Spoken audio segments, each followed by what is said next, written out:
Thank you for tuning in to the best parenting show on the internet, Post Daily Dose. It's the Post.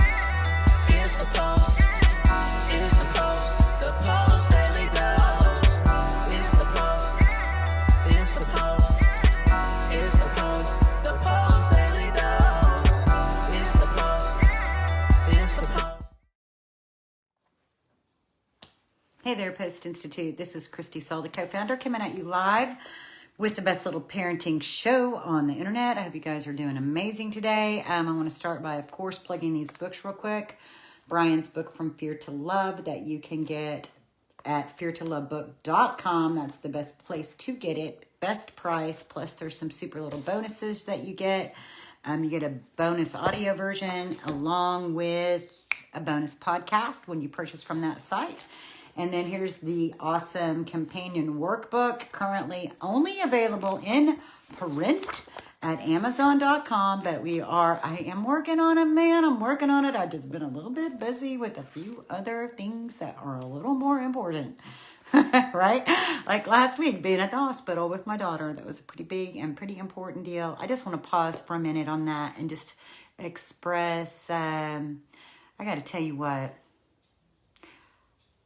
If you would have asked me when I was 17 or when I was 25, if my life in my 50s was going to look like it does now, I will tell you what, I had no idea.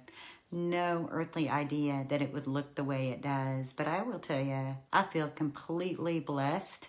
I have so much gratitude to be the co-founder of the Post+Institute, to have an avenue to take care of my family that doesn't require that I clock in on someone's clock every shift, and that I don't have to account to somebody every time I'm going to be gone for an extended period of time. And I know it's just like the most beautiful blessing ever. And it really also makes my heart really feel for you all, because I know, I remember what it was like working for other people. And there were times it was wonderful, but if I had a child who had complex health issues or complex mental health issues that I needed to be able to attend to, I will tell you, it would be so difficult if I had to be working for somebody else. And so my heart goes out to you all. And I also just want to express tremendous gratitude to you all for being a part of the Post+Institute and a part of the community that we build here. And then lastly, I want to be sure and plug Brian's book, The Great Behavior Breakdown. You can get this at postinstitute.com as well as on Amazon. Deborah says, so happy to see you, Kristi. Happy. Thank you. And it's so good to see you too, Deborah. It's been a while for sure. So my topic tonight is about behaviors. What are they communicating? We know behavior is communication. What are they communicating and what is their purpose? And I'm asking that as just a question that I encourage you to ask yourselves and to explore. We've used that, and why do I not have these pictures when I've used them a million times doing talks and things like that? But, we've used that image, the graphic of the iceberg so many times. So we have the iceberg up here, right? And then you see the ocean, and under the iceberg is something 3 times as big. It's like 5 times as big. I don't know. It makes this thing at the top that you see at the surface just so minute, right? And underneath is everything under the surface. And that's how we think about behavior. Behavior is just the tip of the iceberg. It's simply the tip of the iceberg. It's a symptom. It's a way of communicating. So what is the behavior communicating? And even for us, in our behaviors, a lot of times we have behaviors that communicate, and we may have grown up in a family where people learned how to read that, so we never had to articulate what we were trying to communicate, just a facial expression. Like my mom to this day could give me a look, and I know exactly what that look means. That look means she has a lot of auditory repeat noises and things like that really get on her nerves. So like this, if I was doing this with my mom in the room, she would be like, drop the pen, Missy, just drop it. And she wouldn't even have to say it. She could just give me a look and I would know exactly what that look means. So my point is that we all have behaviors that we use as ways of communicating, ways of adjusting to requests.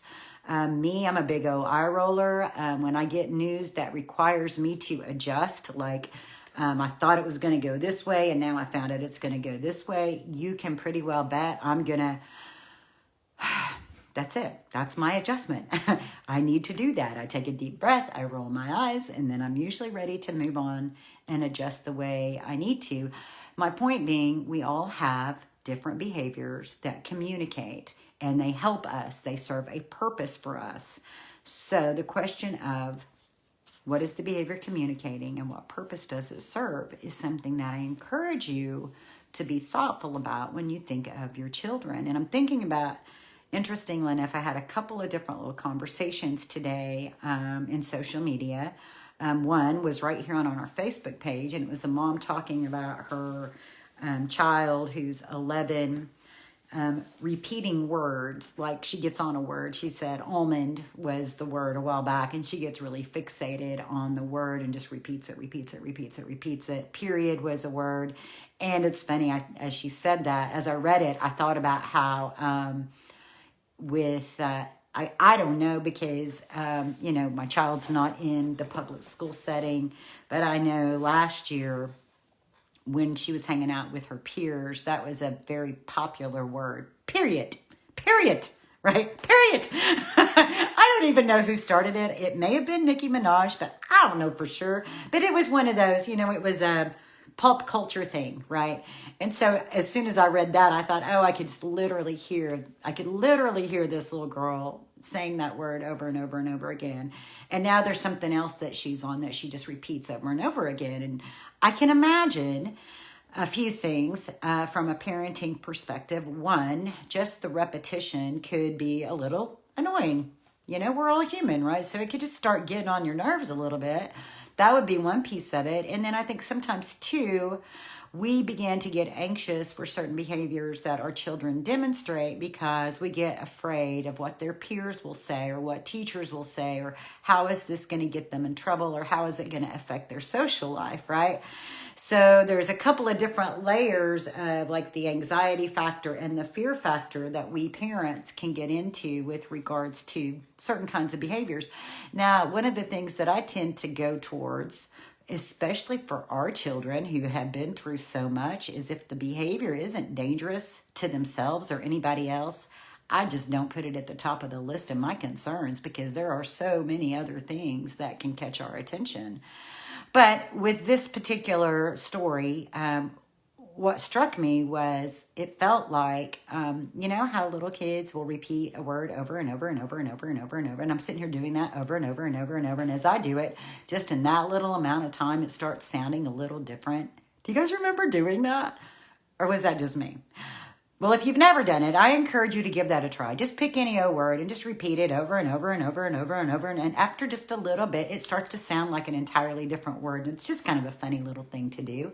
And little kids do that a lot. I would say, probably from about, 3 or 4 to probably about 8, And then, for whatever reason, that sort of wears out its uniqueness and it's just not so much fun anymore. And so for this person in this story, they're 11. And so then if we think about the possibility of regression because of trauma, then really it's not that unusual. Now that I stopped and think about it, it's not really that unusual of a thing for someone who's maybe 7 or 8 to be doing, right?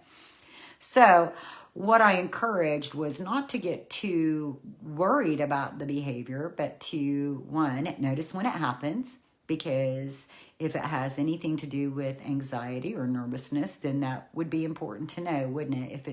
If it's a behavior that's triggered by things that are making her nervous or anxious, that'd be good to know, just so then you know that there are things making her nervous or anxious.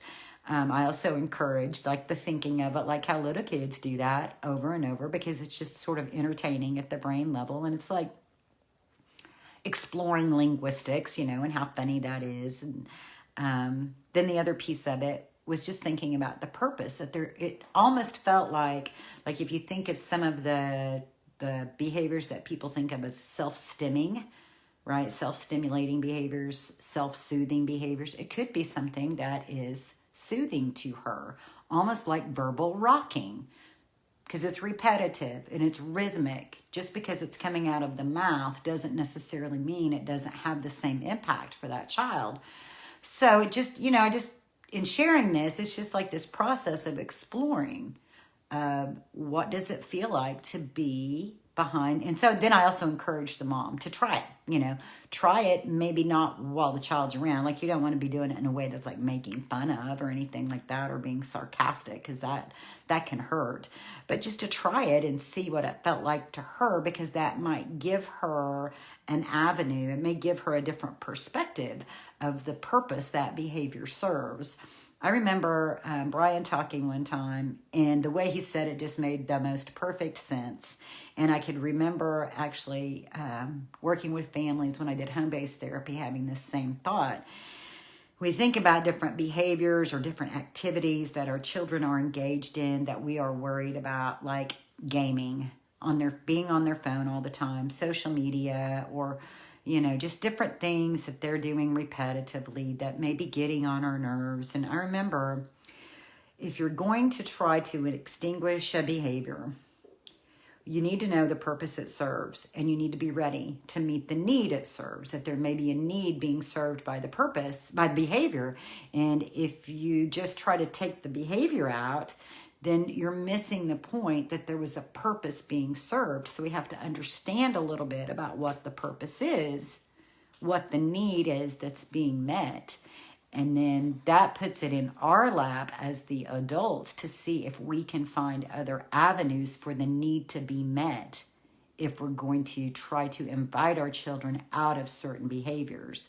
So I'm thinking about in our Levolution program, and if you're not familiar with that, that's really cool, and I'll put the link in the comments, but we actually have a platform called the New Parenting Levolution.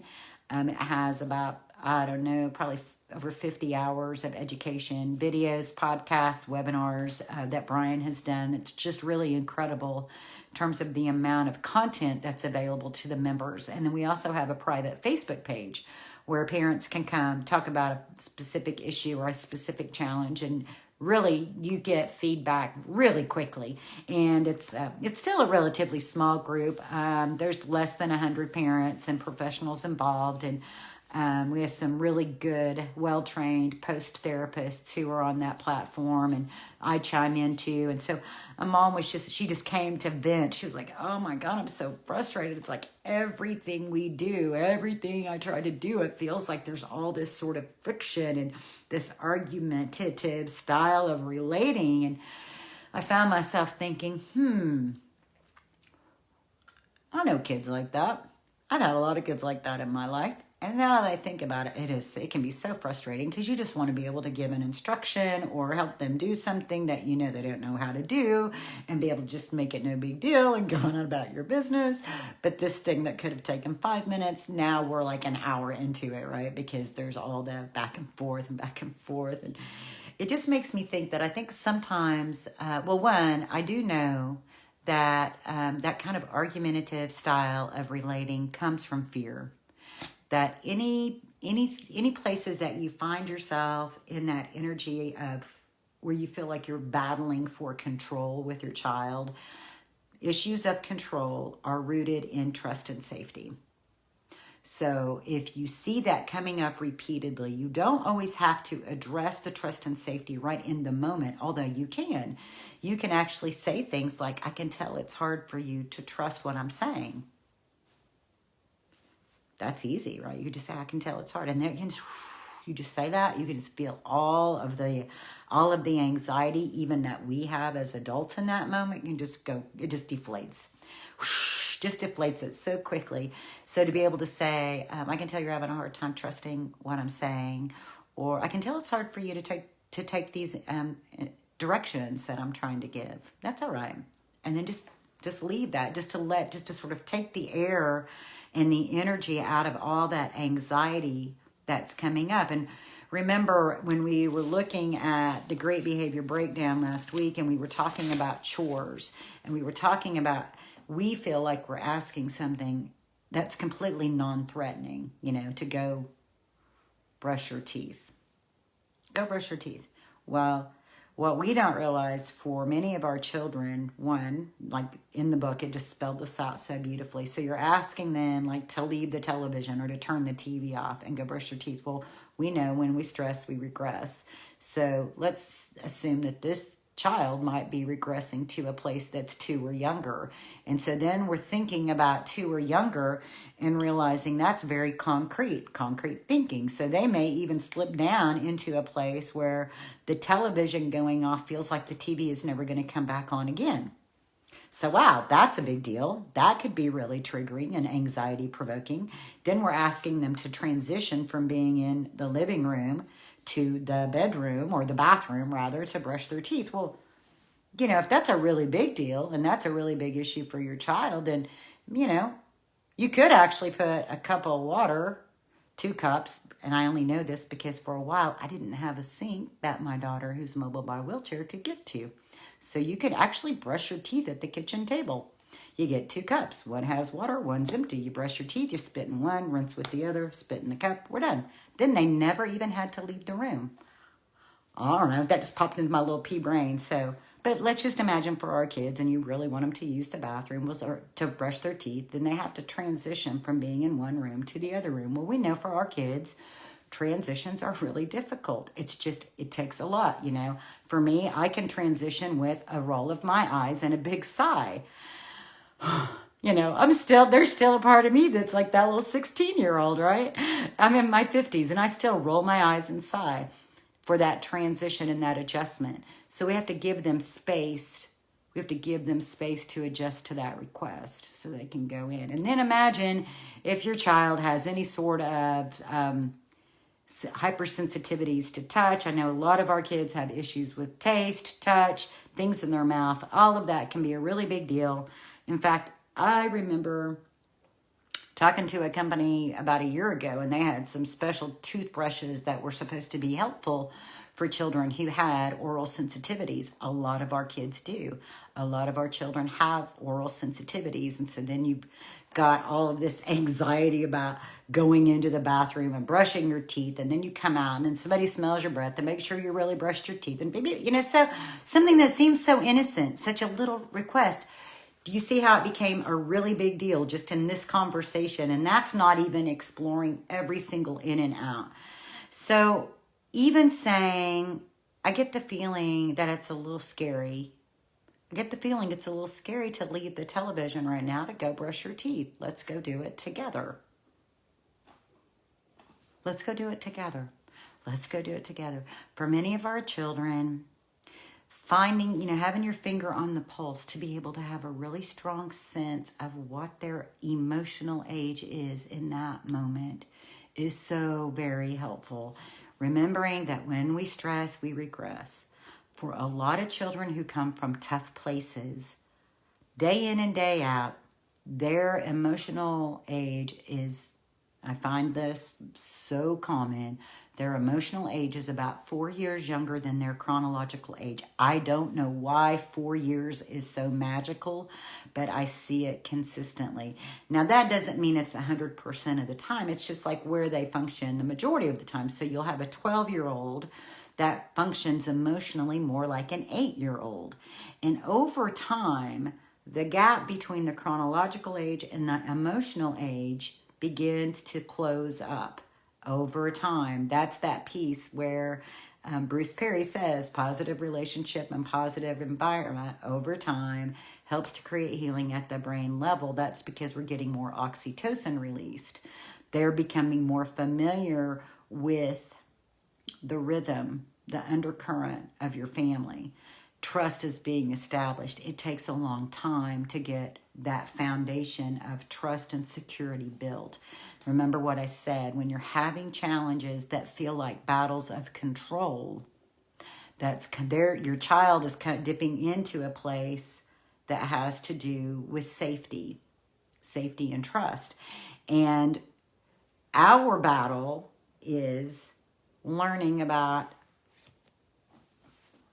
what's worth it and what to just let go, because we've got that bigger piece of the pyramid that we need to address. We have a bigger issue of creating trust and safety and security, helping them get really familiar with what the flow and the culture of our home is. And you can imagine, especially if you're thinking about children who've been in multiple placements, I mean, it could be so unsettling for them to feel that sense of security deep, like a deep, deep sense of security, because they've not had it. And it wasn't there during the most foundational times of their life, during particular parts of brain development, for that to really get locked in. But instead, what got locked in was a lot of fear and a lot of chaos. And so to just take your time, it's, to remind yourself first, it's going to be okay. We have time to help them gain these habits and to gain these routines, and to remember that they're watching you all the time. And the more you can do with, we don't need to be in any rush for them to have all of these independent skills. They're going to get them. They'll get them soon enough. That, if you have children who need you to do things with them in order for it to be accomplished, it's a gift. It's a beautiful gift. It means that you get more time to reach them at the heart, to meet them in that less emotionally mature place, to meet to meet the baby needs that weren't met early in your life. That is a beautiful opportunity. It's an opportunity for you to create healing, and it's an opportunity for you to create relationship. It's an opportunity for you to do things with your child that would have been done with them had they been with you when they were 3, right? And so maybe you didn't get to do it with them when they were 3, and now they're 8, and you get to do it with them when they're 8 instead. I remember a mom, and now she's got an amazing program that she's put together in Colorado. And she's adopted, her and her husband have adopted and fostered children over a long period of time. And they were asked to consider adopting a young man, or fostering a young man in their community that had been in a home. And there had to be a change. And anyway, we did some coaching together. Incredible couple. She was really frustrated, though, because at first she said, one of the reasons I considered this was because he was older. And so I felt like I wasn't going to have to. There were certain things I would already be addressed because I've had little bitty kids, and I didn't want to go through the little bitty kid thing again. Right? And we had a nice little chuckle. And I loved on her a little bit. And I said, you know what? The thing is, you won't have to do it as long. When your children are older, you don't usually have to do the little bitty child things for as long, because there's a part of them biologically that's ready for more autonomy. But if you'll go ahead and meet the need, meet them right where they're at in that emotional age, you'll watch them just soar from that foundation that you established by taking the time to do that. So this mom's, her biggest challenge, or her biggest irritant, it wasn't really the biggest challenge, because usually it's not always about the challenge. It's not like the behavior that's the most dangerous behavior. It's just the thing that gets on your nerves the most, right? So this was the thing that got on her nerves the most, was like the bathroom. She's like, I don't know what he's doing in there. It's like, when I go back in there, it's like there's just pee everywhere. It's like I feel like I literally have somebody in my house who just got potty trained. And it clicked. Like, I watched the light bulb. This woman is brilliant. I watched the light bulb go off for her right then. She was like, I don't know why, but that's really what it feels like. So I'm going to start putting Cheerios in the toilet, because that's how I helped my little boys learn how to keep the pee in the potty and not get all distracted and it getting all over the place. And so she did that. She met the emotional age that she saw presented. So the behavior, listening to the behavior, what is it communicating to you? Is it communicating to you a place of emotional regression? If so, meet them at the emotional age presented. I think she told me she did the Cheerio thing for like, I don't know, maybe 2 months, done deal. Issue solved, problem solved, on to new things. So I hope this is an encouragement to put your investigative lens on. What is the behavior communicating and what purpose is it serving? Is it serving them because there's even a piece of this thought. Maybe the behavior, like that argumentative behavior, it keeps us conversing. It keeps us connected. It keeps us looped in. Like if we're not arguing with each other, if they're just compliant and go up and do whatever we ask, would we even be in relationship? I mean, how much connection would they have with us?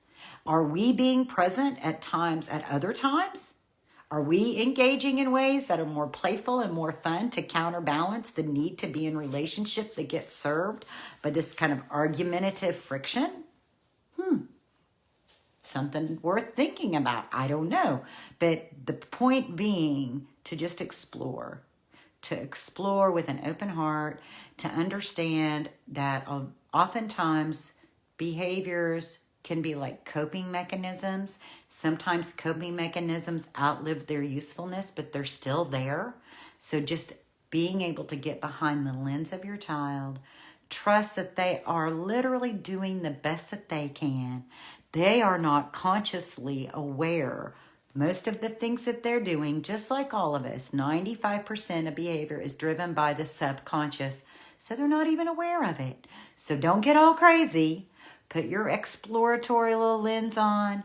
See, what is it communicating? What purpose does it serve? And is there a way that I can meet the need that the behavior meets so that we can find a way for this behavior to go away? So, much love to you guys. I hope that sometime this evening, if you've not done it already today, you take all the stuff you've been worried about, all the stuff you've been fretting about, all the stuff you've been fussing about, just put it aside, press pause on that, and take 30 minutes to an hour to just enjoy your kids. Play with them. Whatever way they play, let them lead. Go build something with the Legos, lay around and watch some cartoons together, read a book, color some pictures, cook some food, whatever that looks like for your family, to just spend some time enjoying them and letting them feel the love you have for them. Let the love you have for them shine from your eyes. Oh, milk and cookies, Bethany, that's a beautiful idea. Let the love you have for them shine through your eyes. Let them feel it from your heart. I can imagine a giggle fest, dunking those cookies into that milk and seeing if you can get it to your mouth before it all falls apart, because you know how funny soggy cookies can be. So whatever it looks like for your family, make sure your children get a good solid dose of just the unconditional love that you have for them. And don't forget what Brian tells us: in any given moment, we can act out of our blueprints of stress and fear and overwhelm, or we can take 1 to 2 to 3 to 10 deep breaths, and we can choose love. Much love to you all. I hope you have a blessed evening, and we'll see y'all tomorrow.